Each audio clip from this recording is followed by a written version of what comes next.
Good morning guys!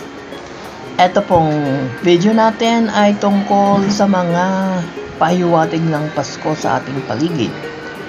Okay, ito po, ayan, makikita nyo sa video. Ayan, mga iba't ibang mga palamuti at kulay ng Pasko ay nasa sa ating paligid. Katulad nito, ayan, yung baston-baston na yan na red and white. Ito, Grand Carousel. Ayan, isa po sa mga gustong-gustong sakyan ng mga bata tuwing may okasyon, no? Lalong-lalo na kapag Pasko, mga holiday season. Yan yung mga paboritong pinipilahan ng mga magulang upang maisakay ang kanilang mga anak. Ayan,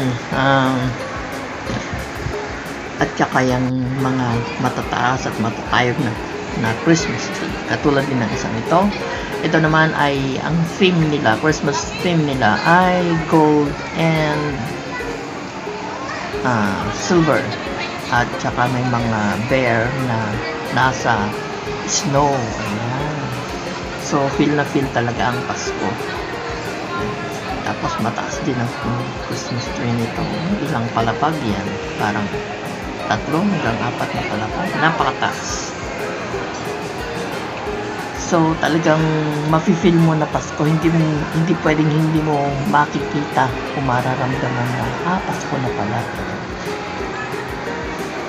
So pag lumabas ka naman dyan, eto maaamoy mo naman yung mga pahiwatig. Isa sa mga pahiwatig ng Pasko, yung maaamoy mo yung niluluto na kastanyas, no, sa paligid. Ayan, yung amoy ng kastanyas ay isa sa mga amoy ng Pasko na ating maaamoy. Ayan, ganyan po siya niluluto. Ano yung buhangin? Ayan. Ang kastanyas ay chestnuts sa Ingles. Ayan po, ganyan po siya kung paano lutuin. Kaya lang umitim na. Mahirap lutuin, kaya mahal din po siya. So, bago naman yan, ay mag-decorate naman po tayo para sa isang kaarawan. Ayan po, magde-decorate tayo. Hindi pa natapos ang ating pagdedekorasyon. So bago magpasko ay ito muna, bago ang actual na Pasko ay ito muna ang pagdedekorasyon dito sa kaarawan ng ating mahal sa buhay. Ayan. Hindi na magbasa yung happy birthday.